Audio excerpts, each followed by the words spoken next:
요즘 배추 한 박스 값이 얼마인지 잘 모르겠는데 옛날에 배추가 싸게 팔 때는 한 박스에 99전까지 내려간 적이 있는 걸 기억합니다. 50 몇 불씩 올라가고 이럴 수도 있는데, 이렇게 되는 것들이 물론 공급이 과잉되게 되면은 수요는 줄고 공급이 많으면 가격이 떨어지게 돼 있는 일인 것이죠. 근데 배추 농사하는 분들이 원래는 이 배추가 이제 비싸게 팔릴 것이라 이렇게 생각해서, 그래서 배추 딴 것보다도 배추 농사를 많이 짓고 그렇게 하는 경우가 생겼는데, 실제로 보니까 과잉 공급된다든지 이렇게 되게 되면은 가격이 떨어지게 돼 있는 것이죠. 그러니까 우리 인간이 살아가면서 자기가 이렇게 하면 되겠다고 생각했는 게 그대로 맞는 경우들이 잘 없습니다. 그러니까 정말 인간이 아무리 발버둥을 친다 하더라도 하나님께서 우리 삶 속에 복을 주셔야 되는 것이에요. 보면 성경에 보면은 정말 지혜로운 사람은 땅의 농사만 잘 짓는 것이 아니라 하늘의 농사, 그 믿음의 농사를 잘 짓는 사람이라 그렇게 말씀하고 있습니다. 이 땅의 농사만 잘 짓는 그러한 사람은 눈앞에 있는 이익만 생각하기 때문에 자기 자신의 앞에 미래에 일어날 일에 대해서는 전혀 모르고 있는 일인 것이에요. 그러나 믿음의 농사에 잘 짓는 그러한 사람은 하나님께서 미래의 위험을 피할 수 있는 지혜를 주시고 위기 때 기도함을 통해 하나님으로부터 도움을 받을 수 있게 되는 것입니다. 그리고 평소에 하나님의 복이 조금씩 쌓이기 시작해서 나중에는 이 세상에 엄청난 축복이 쌓이게 되는 것이에요. 예전에 정태기 목사님 오셔서 저희 한 이야기가 저는 마음에 항상 두고 있는 것이, 목사님, 예수만 정말 진실하게 잘 믿는다면 3대째 되면 큰 인물이 납니다. 만약에 그렇지 않다 하더라도, 시간이 좀 더 걸린다 하더라도 5대째는 분명히 일어납니다. 역사적으로 증명이 됐습니다. 저는 그 말씀이 제 마음에 왔던 거예요. 저는 분명히 이루어질 것이라 그렇게 믿습니다. 성도님들, 예수 한번 멋지게 잘 믿어보시기 바랍니다. 정말 잘 믿어보면, 우리가 정말 믿음 안에 있으면 3대째, 우리 손주잖아요. 우리 손주째는 큰 인물 나는 거예요. 제가 우리 성도님들 자녀들을 위해서 기도할 때에 뭐를 기도하면, 하나님, 우리 자녀, 우리 성도님들의 자녀들의 후손들이 큰 인물이 나게 하소서 그래요. 그냥 일반적인 인물이 아니라 시대를 이끌어 나오는 큰 인물 나오는 거예요. 근데 이게 예수 잘 믿고 하나님 뜻 가운데 살게 되면 빠르면 3대, 그리고 늦어도 5대 나온대요. 저는 새벽에 참여하신 모든 분들의 자손들 중에 3대, 그리고 늦어도 5대 만에 큰 인물 나기를 주의 이름으로 축원합니다. 아멘. 우리는 이 세상에 보통 살아갈 때에 흔히 세상에 성공하는 게 가장 중요한 역할을 하는 것이 뭐냐 그러면 사람의 머리라 이렇게 생각해요. 실제적으로 머리에 지능이 좋아야 돼, IQ가 좋아야 되는 것이에요. IQ가 좋으면 이 세상에 성공하는 데 아주 중요한 역할을 하는 것이에요. 왜냐하면 머리 좋은 사람이 좋은 대학 들어가는 것이에요. 머리 또 좋은 사람이 어려운 시험도 패스하게 되어 있는 것이고, 세상의 높은 자리도 올라가기 때문에 월등하게 좋은 조건인 것입니다. 머리가 좋은 것은. 또 이 세상에 살 때 요즘 보면은 머리가 좋지 않다 하더라도 신체 조건이 월등하면 굉장히 좋은 일이죠. 운동에 뛰어난 소질을 가지고 있는 사람 굉장히 성공을 합니다. 그런데 그런 사람들이 살아갈 때에도 사람 속에 있는 사람들이 머리 좋고 운동 뛰어나고 이런 것은 중요하게 생각하는데, 감정에 대해서는 별로 사람들이 신경을 안 쓰는 거예요. 요즘 와서 많은 사람들이 이 감정이 상처받지 않고 건강한 것이 얼마나 축복이라는 것을 깨닫게 됩니다. 사람이 아무리 머리가 뛰어나고 공부를 잘하고 운동을 잘하고 그렇게 한다 하더라도 마음이 병들어 버릴 때는 아무것도 하지 못하든지 아니면은 많은 것을 가지고 있고 많은 것을 성취했는데도 극단적인 선택을 하는 그러한 경우들이 많이 있는 것이에요. 잠언 4장 23절에 보면, 모든 지킬 만한 것 중에 더욱 네 마음을 지키라, 생명의 근원이 이에서 남이라. 정말 귀한 말씀이에요.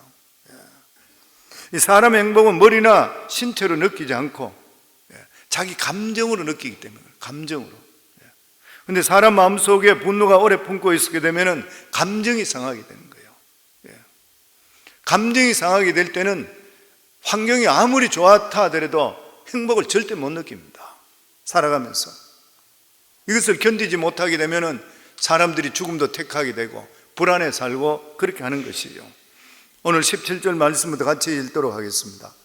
인자한 자는 자기의 영혼을 이롭게 하고 잔인한 자는 자기의 몸을 해롭게 하느니라. 여기서 인자한 자라고 하는 것은 하나님을 만나서 영혼이 치료되는 사람, 자기 영혼이 치료되는 사람. 물론 우리가 하나님을 만나게 되면 전인격적으로 어떤 과정적으로 이루어지지만 그 중에 가장 중요한 것이 뭐냐면 성령을 통해 말씀으로 마음이 변화되는 것이에요. 우리 마음이 변화됩니다. 그렇기 때문에 우리가 하나님을 믿는다는 것은 단순히 머리로 믿는 것이 아니라 결과적으로 가슴으로 하나님 믿음이 우리 속에 내려와야 되는 것이고, 가슴이 뜨거워지면서 하나님의 사랑을 체험하게 될 때, 하나님의 은혜가 우리 속에 임하게 될 때 우리의 상한 심령이 치유되는 거예요. 진짜 예수를 믿고 내가 하나님 만났다 그러면 내 속에 있는 감정이 치유의 반응이 일어나게 되어 있는 것입니다. 우리는 이 세상에 살아가면서 자기도 모르는 사이에 자기 자신이나 남들로부터 상처를 입고 살아요. 많은 상처를 가지고 살아갑니다.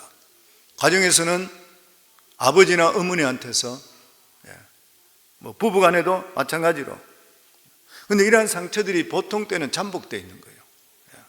그래서 고통을 잘 느끼지 못합니다. 그런데 다른 사람이 나에게 나쁜 말을 한다든지 좋지 않은 나에게 취급을, 내가 좋지 않게 취급을 당한다고 할 때 그 부분이 아프기 시작하는 거예요. 그리고 분노를 품고 살아가게 됩니다. 아마 이 세상에 분노가 없이 사는 사람은 하나도 없을 것이에요. 다 분노를 가지고 있습니다, 우리 속에. 이 분노가 자기를 향하게 되면 자기를 상처를 주는 것이고, 남을 향하게 될 때는 남을 잔인하게 짓밟는 거예요. 이러한 분노가 우리 속에 들어있는 것입니다. 그런데 이런 마음의 분노나 상처를 우리 안에서 성령께서 하나님의 사랑으로 부어주시기만 되면은 이 분노가 녹아버리고 거기에서 상처받았던 살이 새살이 돋게 되는 거예요. 우리가 예수 믿는 것은 우리 삶 속에 구원뿐만 아니라 이 세상 살아가는 삶에도 수많은 복을 주시는 것이에요. 아멘. 이렇게 자기 자신이 귀하다는 것을 하나님의 사랑 때문에 깨닫게 되는 일이고, 다른 사람들에게 관대해지는 사람, 이 사람이 인자한 사람이에요. 오늘 여기 성경이 말씀하는. 근데 오늘 성경에 보면 인자한 사람은 자기 영혼을 이롭게 한다 그랬습니다. 마음속에 하나님의 사랑이 있는 사람은 무엇보다도 자기 자신에 대해서 관대해지는 것이요. 왜냐하면 하나님께서 나를 조건 없이 사랑해 주셨기 때문인 것입니다. 사람들은 다른 사람을 사랑할 때는 다 조건이 있는 것이요.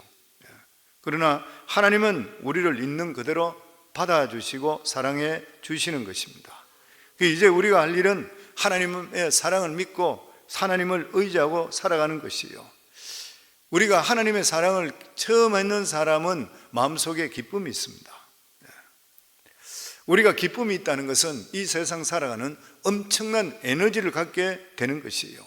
우리가 마음속에 기쁨만 충만하다면 세상이 못할 일이 없는 것입니다. 그런데 거기에 비해 잔인한 사람은 자기 몸을 해롭게 한다, 그렇게 말씀합니다. 그 잔인한 사람, 잔인하다 말은 뜻이 뭐냐면 그 마음속에 분노가 있는 사람, 그 말인 것이죠. 이러한 마음속에 분노를 오래 품고 있으면 결과적으로 기쁨의 감정이 사라지게 되는 것입니다. 성도님, 우리 속에 기쁨이 무엇입니까? 충격을 완화시키는 완충 역할을 합니다. 내 마음속에 기쁨이 충만한 사람은 남이 나에게 무슨 말을 하든지, 남이 나를 어떻게 취급하든지 그게 상처받지 않습니다. 그런데 내 마음속에 기쁨이 없어졌을 때, 그때 무슨 소리를 듣게 될 때는 우리가 거기 사람의 머리가 도는 거예요. 그리고 반응이 그때는 완전히 달라지게 되는 것이에요. 우리 마음속에 기쁨이 없어서 감정이 메말라져 있을 때, 그럴 때는 우리 자신들이 땀 주위의 환경에 나쁜 환경이 오고 나쁜 말을 듣게 되면 견디지를 못하게 되는 것입니다. 그래서 서로 간에 상처를 주고 나중에 가서는 극단적인 선택도 하게 되는 것이에요. 그렇기 때문에 우리에게는 머리가 좋은 것보다도 신체적으로 운동을 잘하는 것보다도 정신적으로 건강한 것이 얼마나 귀한 일인지 모르는 것이에요. 예수 믿고 구원받은 거 맞으시죠? 그렇다면 하나님이 주시는 은혜를 체험하고 사는 이 복이 얼마나 큰지를 모르는 것입니다. 그래서 하나님의 사랑을 확인하면 할수록 행복하게 살 수 있어요. 하나님의 사랑을 믿지 못하게 될 때는 하루하루를 불안해지고 견디지를 잘 못하는 것이에요. 그래서 사도 바울은 로마서 8장에 보면 내가 확신하노니 사망이나 생명이나 천사나 권세자들이나 높음이나 깊음이나 어떤 피조물이라도 우리 그리스도 예수 안에 있는 하나님의 사랑에서 끊을 수가 없느니라. 아멘. 그리고 18절 말씀입니다. 같이 읽겠습니다. 악인의 삶은 허무하되 공의를 뿌린 자의 상은 확실하니라. 여기서 악인이라는 것은 하나님을 의지하지 않고 자기 욕심과 야망에 따라 사는 그런 사람을 말하고 있습니다. 일단 우리가 하나님 말씀을 붙들지 않고 세상을 바라볼 때는 세상에 좋은 것들이 너무나 많이 있는 것이에요. 세상에 돈도 있고 출세도 있고 명예도 있는 것입니다. 사람들은 이런 걸 붙들기 위해서 열심히 공부하고 노력하는 것이에요. 그래서 사람들 중에 이 세상에 좋은 것들을 붙든 사람들이 많이 있습니다. 그런데 이상한 것은 이 세상에 있는 돈이나 지식이나 명예를 붙들고 보면은 다 가졌다고 생각하는데 허전한 부분이 있는 것이에요. 그래서 이것을 돌파하기 위해서 마약이든지 방탕하든지 이런 쾌락이든지 이런 데 빠지는 것이에요. 요즘도 한국에 유명 배우가 마약 연루 사건 때문에 여러 가지 문제들도 많이 일어나고 이런 것들 이 기사에 나온다고 하던데 정말 다 가지고 있고 인기도 없고 다 한데도 뭐가 필요한 것이에요 보면. 그래서 우리가 뭘 성취했다고 하는 것은 그 성취 자체가 우리를 변화시키는 건 아닌 것이죠. 예전에 보니까 에베레스트 산을 정복하고 그 신문에 막 크게 한번 난 적이 있던 거예요. 정말 죽을 각오로 이 에베레스트 산 정상에 올랐다는 것은 대단한 일이잖아요. 죽음을 각오하는 일인 것이죠. 세계 정상에 올라갔다고 하는 것은 이 어떤 성취로 따질 때는 최고로 성취죠. 대단한 일인 것입니다. 그렇지만 막상 정상에 올라간 사람은 어때요? 정상 올라가면 굉장히 추울 뿐만 아니라 바람이 불고 산소가 없기 때문에 단지 몇 분만 그냥 사진 한2 카트 찍고 그냥 내려와야 되는 거예요. 물론 정상에 정복했다는 것은 정상에 오르지 못한 사람에 비할 때는 굉장히 자부심을 가지고 있지만 자기 자신이 변한 것은 아무것도 없는 것이에요. 우리가 이 세상에 가장 만족할 때가 어디예요? 자기 자신이 변할 때잖아요. 내 자신이 변할 때인 것입니다. 그러나 이 세상에 있는 것들은 우리의 껍데기는 바꿀지 모르지만 속 사람은 전혀 바꿀 수가 없는 것이에요. 여기에 악인의 싹이 허무하다는 것은 굳이 이 세상에 아무리 많은 것을 가져도 자신이 바뀐 것이 하나도 없다고 하는 것입니다. 결과적으로 세상의 성공을 따라가는 것은 신기루와 마찬가지인 것이에요. 이 세상에 보는 아름다운 것은 축복의 실체는 아니라고 하는 것입니다. 반대로 공의를 뿌린 싹은 확실하다 그랬습니다. 여기서 뿌린다는 것은 농사를 짓는 그런 개념인 것이에요. 의인의 농사는 하나님 말씀으로 자기 안을 채우는 그런 농사입니다. 이것이 바로 축복을 농사 짓는 것이에요. 사람들이 이야기할 때 하나님 말씀을 듣는 거 보고 하나님 말씀 밥 먹여주나 그렇게 이야기하죠. 근데 실제적으로 하나님 말씀을 내 속에 채우고 불같은 연단을 우리가 통과하게 될 때에 우리가 정금같이 바뀌게 되어 있습니다. 우리 자신이 바뀌게 되는 것이에요. 이게 바로 의인이 농사 짓는 거예요. 이게 의인이 농사 짓습니다.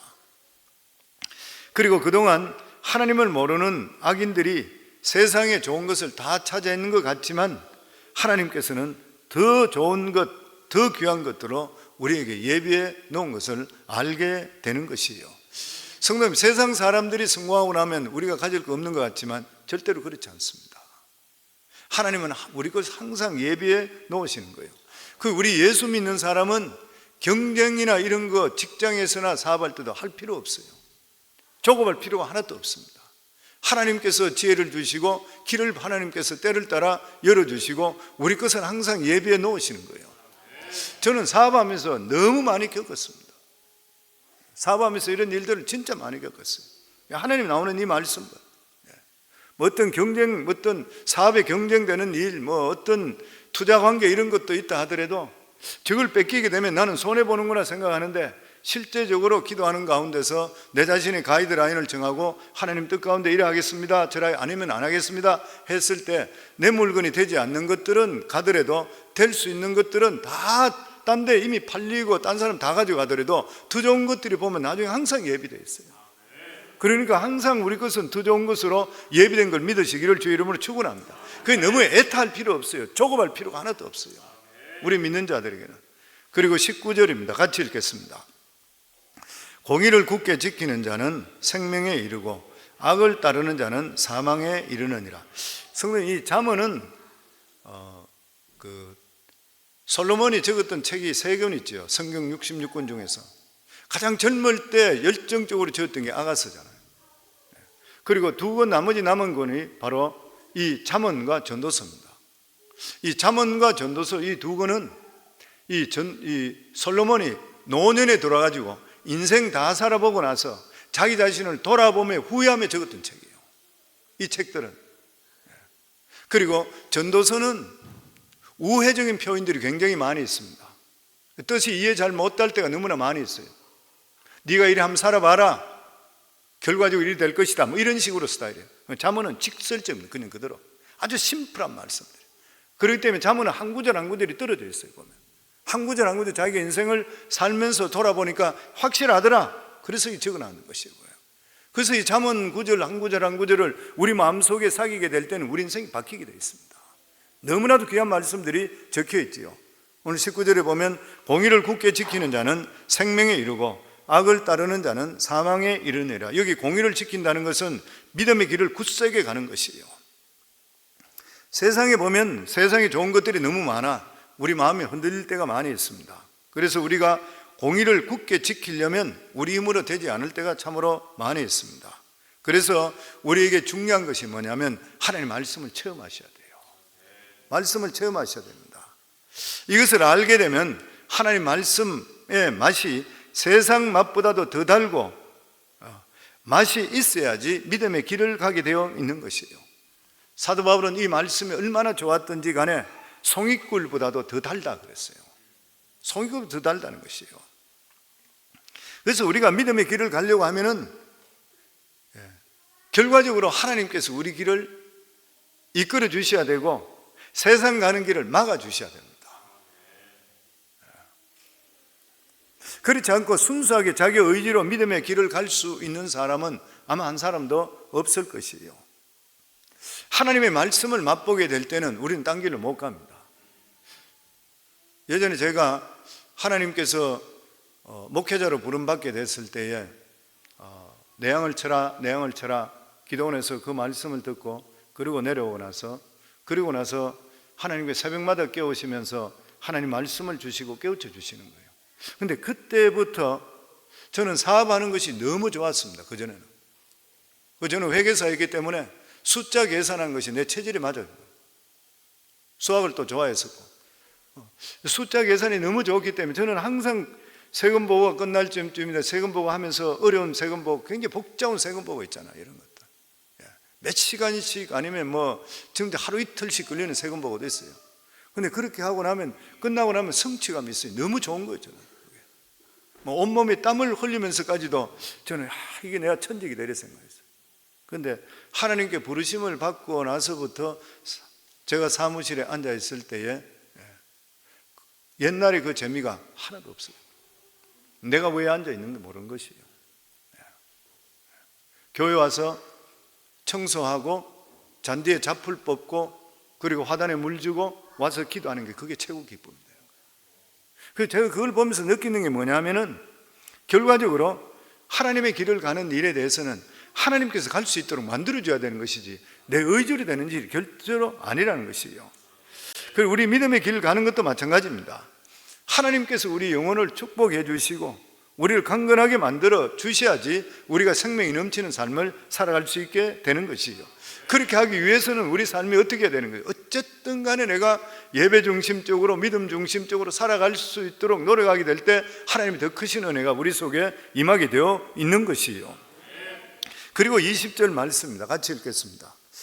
마음이 굽은 자는 여호와께서 미움을 받아도 행위가 온전한 자는 그의 기뻐하심을 받느니라. 여기 보면 두 종류의 사람이 나오는데 하나는 마음이 굳은 자이고 다른 하나는 행위가 온전한 자라. 우선 하나님을 믿는 사람을 가르쳐 행위가 온전하다고 했는데 정말 하나님을 믿는 자가 행위가 온전한 것인가요? 그렇지 않습니다. 하나님을 믿는다 하더라도 실수투성이에요.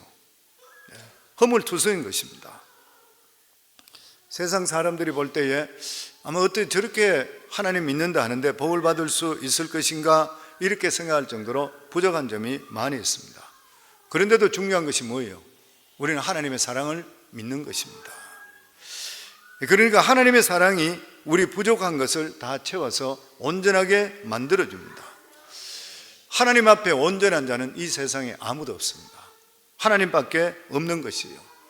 그러니까 우리 삶에 너무 완벽하게 살려고 생각하지 마세요. 완벽하게. 그런데 하나님을 믿지 않는 자들은 어떻습니까? 완벽하게 살려고 그래요. 너무 완벽하게. 금욕적으로 살려고 그러고 고행하려고 그러고 어려운 순례의 길을 떠나기도 하는 것이에요. 마음속에 하나님의 사랑을 믿지 못하기 때문에 자기가 완벽하려고 그런 것이에요. 이런 사람들의 특징이 무엇이에요? 비판적입니다. 남들에 대해서. 그래야 자기가 잘난 것이 드러나기 때문인 것이에요. 우리 16절 다시 돌아가서 같이 한번 읽겠습니다. 유덕한 여자는 존영을 얻고 근면한 남자는 재물을 얻느니라. 유덕한 여자는 존영을 얻고 근면한 남자는 재물을 얻느니라. 옛날에 여성의 가치를 그렇게 중요하게 생각하지를 않았었습니다. 그런데 하나님께서 여성이 남자의 배필이라고 그렇게 했습니다. 제가 이 말씀은 16절은 건너뛰어도 되는데 그래도 내가 말씀을 전해야 되겠다 생각했는 게 뭐냐면 여기에 배필이라고 하는 것은 굉장히 많은 의미가 있습니다. 남자에게 아내가 배필이라는 것은, 배필이라는 것은 돕는 자라는 뜻이잖아요. 아내는 남편에게 돕는 자입니다. 그러니까 여성은 남자의 상담자가 되어줘야 돼요. 그리고 위로자도 되어줘야 됩니다. 마음이 상했을 때는 치료자도 되어줘야 돼요. 위기에 빠졌을 때는 구원자가 되기도 해줘야 돼요. 아내들은 때로는 잘못된 길로 가려고 할 때 막아주는 방패 역할도 해줘야 됩니다. 아내들. 그래서 신앙 안에 있는 여인의 가치는 말로 표현할 수가 없습니다. 믿음 있는 아내 가지는 남편은 세상의 복 중에 가장 큰 복을 받은 것이에요. 생각해 보세요. 이 세상에 돈으로 따질 수 있겠습니까? 명예로 따질 수 있겠습니까? 정말 이렇게 지혜로운 아내를 만났다는 만큼 남편에게 더 귀한 축복은 없는 일인 것이죠.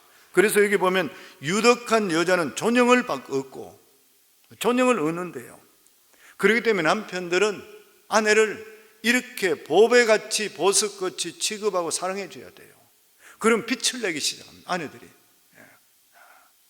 만약에 남자가 아내를 사랑하지 않고 말씀으로 듣지 못하게 하고 천하게 만들어버린다면 그 욕이 자기에게 돌아오게 되는 것이에요. 그래서 아내들을 소중하고 귀하게 여기셔야 되고 아내들은 지혜로울 수 있도록 하나님 말씀으로 새로워질 수 있어요. 계속적으로. 세상으로 새로워지는 것이 아니라 말씀으로 새로워지게 될 때에 남편에게 상담자가 되고 위로자가 되고 치료자가 되고 위기에 빠졌을 때 구원자가 될 수 있게 되는 것이에요. 그리고 여기 보면 근면한 남자는 재물을 얻느니라. 믿음 있는 근면한 남자는 물질의 복도 받는데요. 하나님은 우리 성도들에게 믿음의 복을 더해서 물질의 복도 주는 것이에요. 그 대신에 우리 믿는 자들은 너무 욕심을 절대 내지를 말아야 되는 것입니다. 하나님께 주시는 것으로 만족해 삶을 사는 것이고 욕심 따라 사는 것은 망하는 길인 것입니다. 그리고 우리 24절, 25절 저희들 같이 읽겠습니다. 헛구제하여도 더욱 부하게 되는 일이 있나니 과도히 아껴도 가난하게 될 뿐이니라. 구제를 좋아하는 자는 풍족해질 것이요 남을 윤택하게 하는 자는 윤택해질. 이 구절은 굉장히 유명한 말씀이죠. 유명한 말씀입니다. 우리가 생각하기에 할 수 있는 대로 돈을 쓰지 않으면 부자가 될 것이라 생각하는데 헛구제하는 사람이 부자가 된대요. 성경 말씀이 그래요. 이 사람은 구제하는 것 이상으로 하나님의 복을 받기 때문인 것입니다. 성도 우리가 감사할 거 가만히 생각해 보면은 너무 많아요. 보면은 우리가 병들지 않고 사고 나지 않는 것 엄청나게 돈 버는 겁니다. 엄청나게 돈 버는 일이잖아요. 우리 삶 속에 지진이 나지 않고 토네이도가 일로 지나가지 않는 것만 해도 엄청나게 돈 버는 거예요. 따지고 보면은 황충과 동록을 막아주는 것도 마찬가지인 것이에요. 그러니까 차라리 남들에게 구제해주고 작은 것을 쓰고 큰 것을 막는 것이 유익한 것이에요. 그리고 남에게 구제하는 사람은 재물에 대해서 집착하지를 잘 않습니다. 나눠주는 것이죠. 돈을 더 벌어요. 보면 난 워렌 버핏을 보면 그런 것 같아. 미국의 부자들은 참 본받을 일이 많은 것 같아요. 그 미국의 부자들은 손가락질을 잘 안 받잖아요. 보면 부러운 하지만 한국의 부자들은 손가락질을 많이 받아. 옛날에는. 요즘은 많이 그게 바뀌겠지만, 뭐 워렌 버핏 같은 그런 사람은 자기 재산의 99%를 사회에 환원하고 있잖아요. 돈 계속적으로 1년에 막 돈을 계속적으로 내보내잖아요. 자기들 자식들에게 애들에게는 뭐 100만 불인가 얼마 이상 돈을 안 주기로 이미 했다고 그러더라고요. 그렇게 전 세계 돈을 그렇게 많이 가지고 있는데도 계속 나눠주는데 이 사람이 하는 투자는 계속적으로 더 돼. 보면은 계속 채워주는 거예요. 보면 성경에 구제는 신앙의 열매라 그랬습니다. 우리가 이 세상에서 내가 잘 살았다고 고백하려고 그러면은 첫 번째 뭐냐면은 죽은 후에 돌아갈 것이 확실해야 돼요. 여기에 대해서 확신이 없는 사람은 절대 승리의 삶을 살 수가 없는 것이죠. 우리 예수 믿고 구원 받으셨죠? 이거 확실히 움직이지 말아야 되는 거예요. 이게 첫 번째입니다. 그리고 둘째는 첫 번째가 충족되었다 한다 하더라도 심판대에 섰을 때 신앙의 열매가 있는 것인가? 없으면 책망받는 부끄러운 구원이 되는 거예요. 그런데 그 심판의 기준이 무엇입니까? 성경 말씀에 나와 있습니다. 마태복음 5장 25절에서 25장 40절 45절에 보면 지극히 작은 자 하나에게 한 것이에요. 거기서 영생과 영벌이 결정되는 것이에요. 지극히 작은 자에게 사랑으로 대접한 자에게는 영생의 축복, 지극히 작은 자를 외면한 자에게는 영벌의 형벌이 주어진대요. 이것은 너희가 바로 믿음으로 구원을 받았으면 은혜에 감사하는 마땅히 너희들이 살아가는 삶은 감사하는 삶으로 살아가야 되지 않느냐. 네가 나를 그렇게 사랑한다 그러면은 이웃들에 대해서 사랑을 베풀고 있는 것인가? 네가 나를 사랑하는 것을 증명해보라. 이 구제잖아요. 남에게 베푸는 구제인 것이요. 칼빈은 기독교 강요에 이렇게 결론을 내렸습니다. 그리스도는 모든 사람들에게 그들의 행위에 따라 갚으신다. 왜냐하면 각 사람은 그의 행위에 의하여 신자인지 불신자인지 증명할 것이기 때문이라. 오늘 예수 믿는 사람이 가장 실수하기 쉬운 부분이 무엇인 것입니까? 기도도 많이 해요.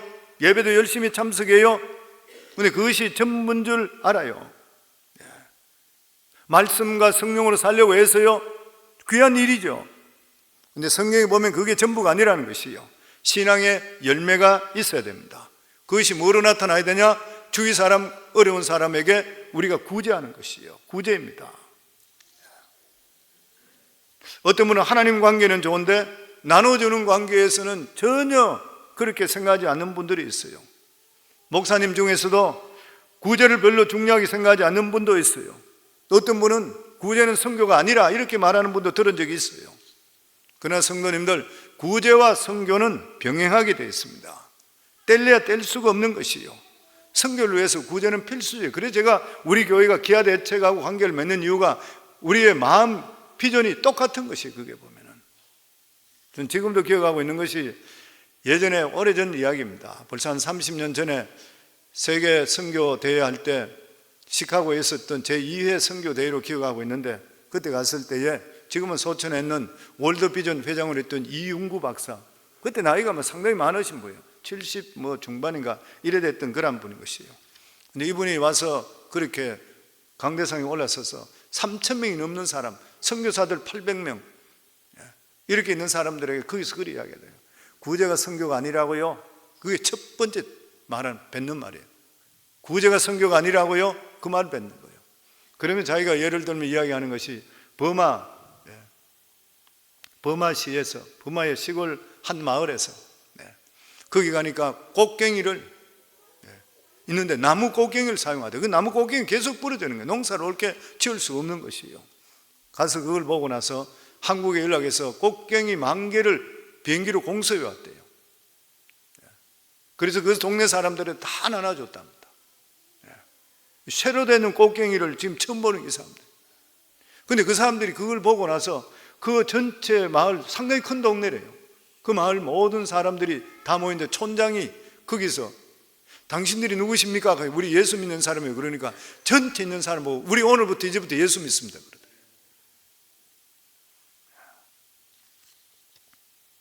선교하려면 구제의 열매가 있어야 되는 것이고, 구제는 바로 믿음의 실상을 맺는 사랑의 표현인 것이요.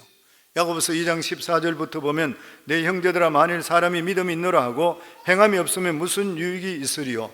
그 믿음이 능히 자기를 구원하겠느냐? 만일 형제나 자매가 헐벗고 일용할 양식이 없는데 너희 중에 누구든지 그에게 이르되 평안히 가라 덥게 하라 배부르게 하라며 그 몸에 쓸 것을 주지 않으면 무슨 유익이 있으리요? 이와 같이 행함이 없는 믿음은 그 자체가 죽은 것이라.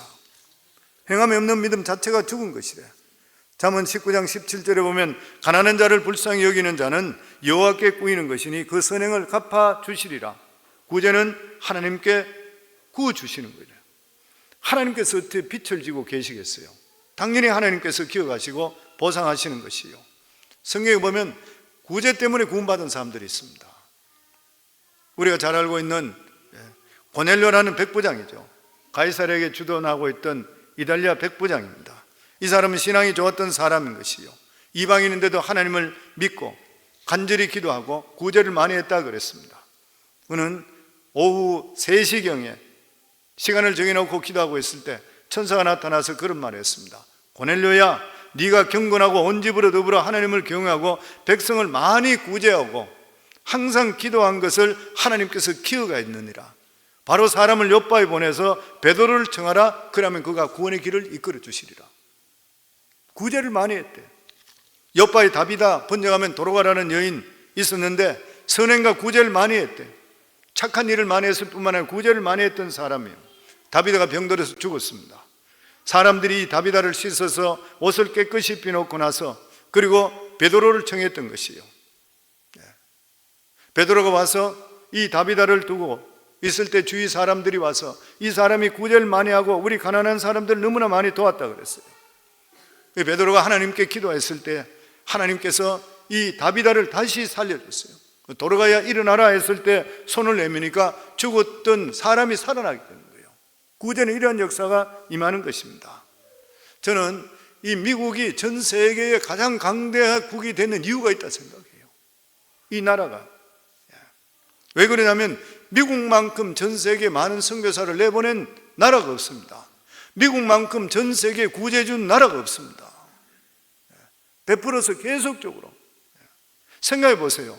2차 대전 때에 완전히 망해버렸던 독일과 일본을 누가 살려줬어요? 미국이 살려줬잖아요. 자기들과 전쟁에서 망했는 나라를 구제해줘서 오래게 살려준 나라예요. 대한민국은 어땠어요? 6.25 동남유련에서 완전히 초토화돼 버렸잖아요. 근데 누가 구제를 해줬어요? 미국서 대부분 다 구제해줬잖아요. 부인할 수 없는 사실이잖아요. 이거는 보면은 세계에서 가장 많은 선교사를 내보내고 주를 위해서 가장 많은 일을 하고 가장 많은 구제를 했는 미국이기 때문에 하나님께서 미국을 기억하시고 미국에 계속 축복을 주고 계시는 것이에요. 말씀대로이기 때문에 그렇습니다. 그렇기 때문에 사랑하는 성도님들, 우리들도 살아갈 때에 개인적으로나 교회적으로나 국가적으로나 하나님께 기억된 바 되려고 하는 것 같으면 하나님 말씀하시는 그대로 살아가시고 그리고 하나님이 주시는 은혜 속에 사랑을 베풀어야 되고 그리고 남들을 사랑하고 구제하는 삶을 살아갈 수 있게 될 때에 하나님의 은혜는 끊어지지 않고 우리 속에 임하게 되어 있는 것이에요. 성경 구절 이 잠언에 있는 한 가지 한마디만 하더라도 시간적으로 도저히 다 할 수 없는 말씀, 너무너무 깊이 있는 말씀입니다. 다 할 수 없는 말씀이지만 줄여서 한다 하더라도 이렇게 말씀하는 거예요. 그러니까 성도님들, 우리 교회에서 가정에서 우리 잠언을 가지고 성도들과 읽으라 그러잖아요. 아이들과 함께 읽으라 그러잖아요. 이것은 정말 이 솔로몬이 세상의 최고치에 있던 사람이잖아요. 전무후무했던 사람입니다. 그런데 그 사람 인생은 별로 성공적인 삶을 못 살았지만 돌아보고 마지막 노년에 지었던, 후회하면서 지었던 책이에요. 자기가 가장 귀한 엑기스만 골라낸 것이 잠언입니다. 우리 성경 성도님들이 함께 집에서 자녀들과 함께 매일매일 이 잠언만 읽는다 하더라도 하나님께서 큰 힘을 나게 되고 큰 복을 주실 줄을 믿습니다. 저는 이 말씀대로 살아 하나님의 귀한 복이 다 임하는 성도님 다 되기를 주의 이름으로 축원합니다.